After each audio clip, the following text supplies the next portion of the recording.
which is very negative. And all of us, as much as we will try, even if all of us did. Right now, as you sit and watch this, a story is racing through millions of phones across the world. A story about a crying child, a whispered cruelty, and a future king who was supposedly pushed far past the edge of what he could forgive. People everywhere believe every word of it. They are sharing it, raging over it, grieving for a little boy they have never met. And buried deep inside that story is something so disturbing that once you finally see it, you will never trust a royal headline the same way again.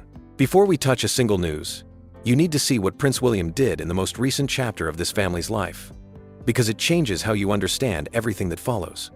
In the autumn of 2025, after years of shame and scandal swirling around Prince Andrew, the palace moved with a coldness that stunned even seasoned royal watchers, stripping Andrew of his royal styles and titles and forcing him out of the grand home he had lived in for so long.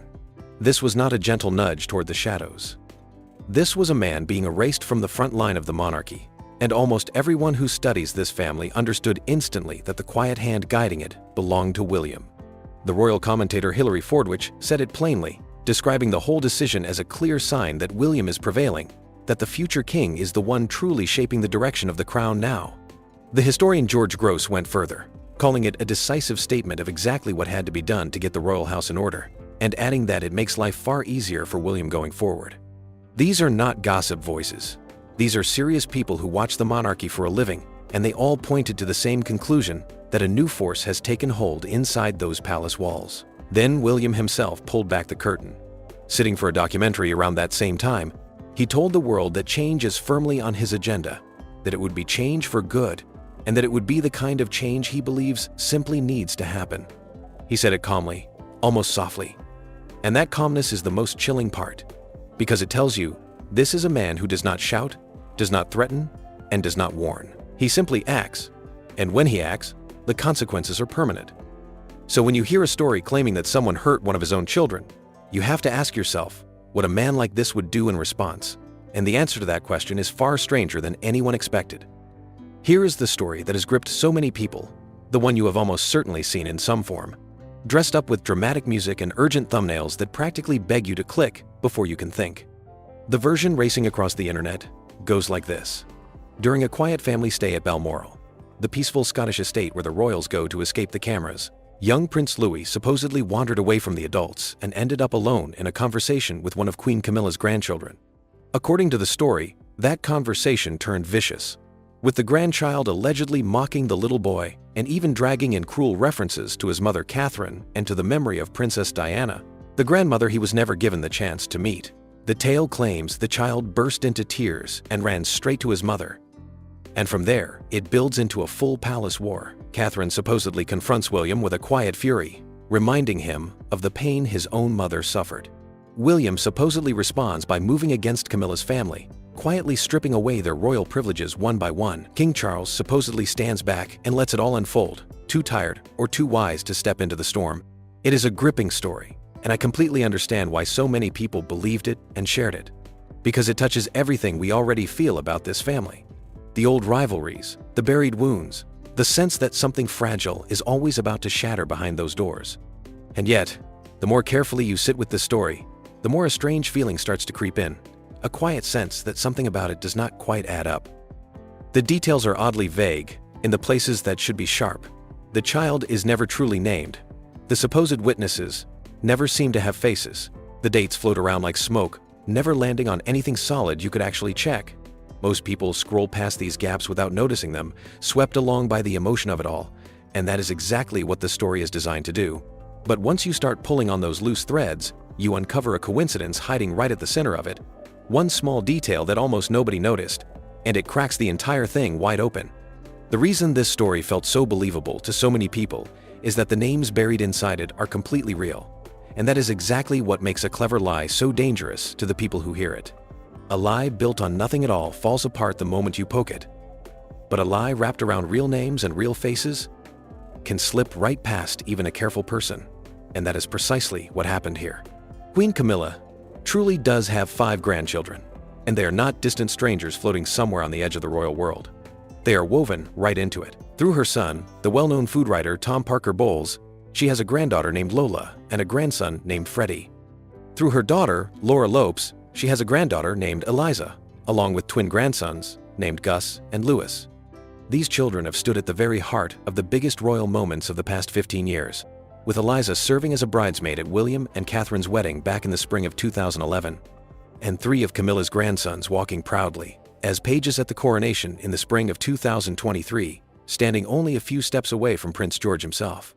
Now, look very closely at one of those names, because this tiny detail is the secret hinge the whole story quietly swings on. Camilla has a grandson named Louis, and William and Catherine have a son named Prince Louis. And the moment you place 2 boys carrying the very same name inside the very same extended family, you have handed a liar the perfect raw material for confusion. It is exactly the kind of overlap a dishonest storyteller can twist into something that sounds almost real, quietly blurring 2 completely separate children into a single invented victim. Think about how easily that trick works on a tired person scrolling late at night, half paying attention, hearing the name Louis, and simply assuming the worst. The real Prince Louis, the youngest child of the Prince and Princess of Wales, was born in the spring of 2018, and anyone who has ever watched him on a palace balcony knows him as the cheeky, funny, scene-stealing little boy who pulls faces and waves with his whole heart.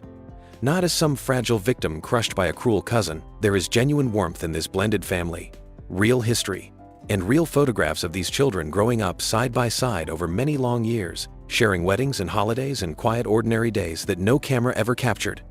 That warmth, that closeness, that simple human bond between cousins is precisely what got stolen and rewritten by people who never once cared about a single one of them. I want you to hold that thought close for a moment, because it matters far more than it first appears. The names are real, the family is real, and that reality is the costume the lie quietly wears, so it can slip past your guard and settle into your heart as truth. But to understand why a story like this would cut William so much deeper than it would cut almost anyone else alive, you have to travel back to a wound in his own childhood that has never truly healed. You cannot understand William as a father without first understanding the boy he used to be. And that boy grew up watching the most painful and most public marriage breakdown of his generation play out in real time with the entire world, treating his family's suffering as entertainment.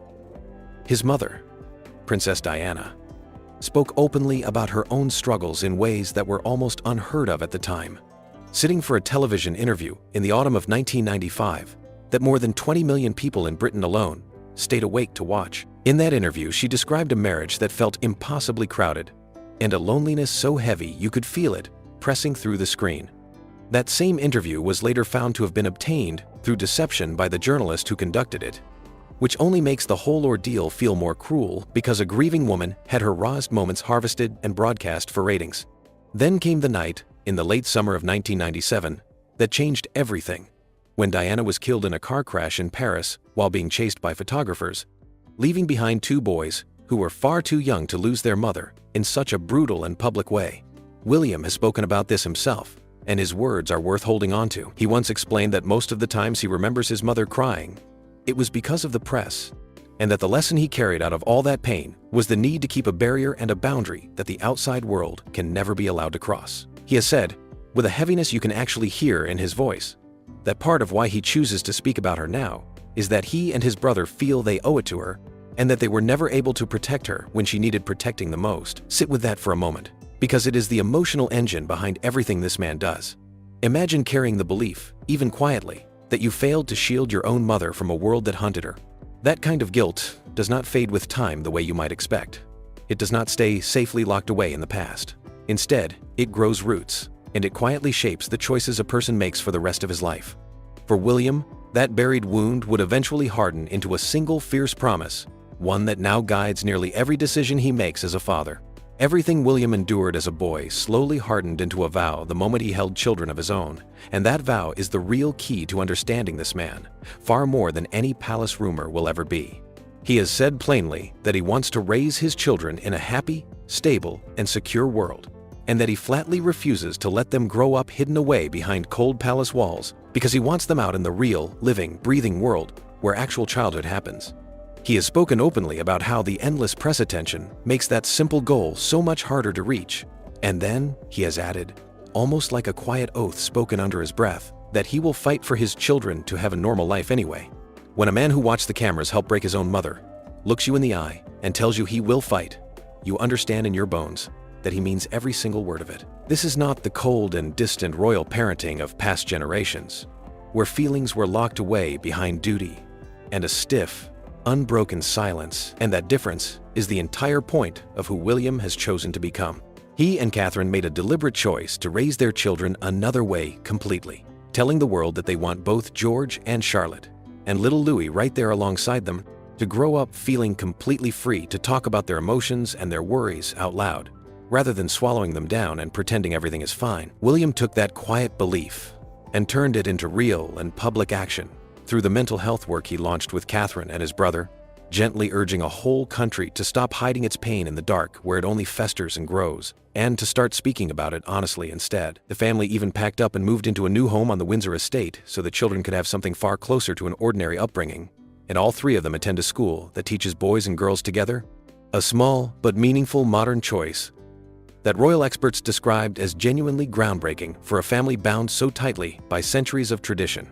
So when a story spreads like wildfire claiming that one of his own children was insulted and reduced to tears, you can begin to truly feel why it would land on William like a blade between the ribs, because protecting these three kids is the single mission he has quietly handed his entire adult life to. This is a father who has carefully built his whole world around the simple act of keeping his children safe from harm. And that is exactly what makes the real situation facing this family, the one happening far away from any invented rumor, almost too painful to imagine, because it was already testing him in ways the public could barely see. While the internet busied itself inventing dramas about this family, the real William was carrying a weight that would have crushed almost anyone, and you cannot understand his recent choices without first understanding that pressure. In the early part of 2024, his father King Charles revealed that he was being treated for cancer. And only weeks later, Catherine, his own wife, shared that she too had been diagnosed and was beginning a frightening treatment of her own. For a long and lonely stretch of time, the future king was caring for a sick father, supporting a wife fighting for her health, and shielding three young children from the fear swirling all around them, all while holding the public face of the monarchy steady, so the whole institution would not appear to wobble. William has called that period the hardest year he has ever known, and you can feel the honesty in that admission, because this is a man who rarely lets the mask slip. One of the most respected royal biographers, Robert Lacey, noted that this double illness placed an enormous burden on William, as both a parent and an heir to the family business, and that what truly stood out was the calmness and the complete lack of drama with which he carried it all. Think about that for a moment. Behind the closed doors of his own home, his father and his wife were both fighting illness at the same time, and still he stood in front of the cameras steady and composed, refusing to let the public see him crack. That quiet strength is exactly why his decisive moves carry so much weight, and it ties directly back to where this story began. A man who can stay that calm under that much pain is not someone who acts on wild impulse or fleeting anger. When he finally moves, as he did against Prince Andrew, it is the result of cold and deliberate thought, the kind of decision that reshapes a family for good. The royal expert Katie Nicholl has written that duty runs through William's very DNA, and that this new generation of royals understands the modern world in a way their predecessors never did. All of it points to a future king who is steady, protective, and quietly powerful, which makes the truth behind that viral Balmoral story land even harder. Because the real story was never about William at all. Here is the part I have been carefully leading you toward, the truth that turns this entire story inside out. And once you understand it, you will never look at one of these dramatic royal videos the same way again. That whole Balmoral story, the crying child, the cruel insult, the secret palace punishments, none of it ever happened. There was no incident at Balmoral. There was no grandchild who mocked Prince Louis. There was no confrontation, no list of stripped privileges, no quiet war behind the walls. The entire thing was invented, and it was invented for one cold and simple reason, which is money. The fact-checking team at Snopes traced the claim back to a small group of channels that use artificial voices to narrate completely false scripts, then wrap them in fake breaking news graphics designed to make you panic and click before your brain can catch up. One of those videos pulled in more than 800,000 views. Another gathered close to 200,000, and not a single one of them ever named the child involved. Because there was no child and there was no event, only a hollow template that gets filled in with whatever royal name happens to be trending that week. The very same false script has been recycled again and again, sometimes pointing the finger at Princess Charlotte instead of Louis, sometimes swapping which grandchild supposedly said what, and that endless copying is the clearest fingerprint of a lie, because the truth does not come in interchangeable versions. Now look back at everything you just felt while you read that story. the anger, the sympathy, the ache for a little boy who was supposedly hurt.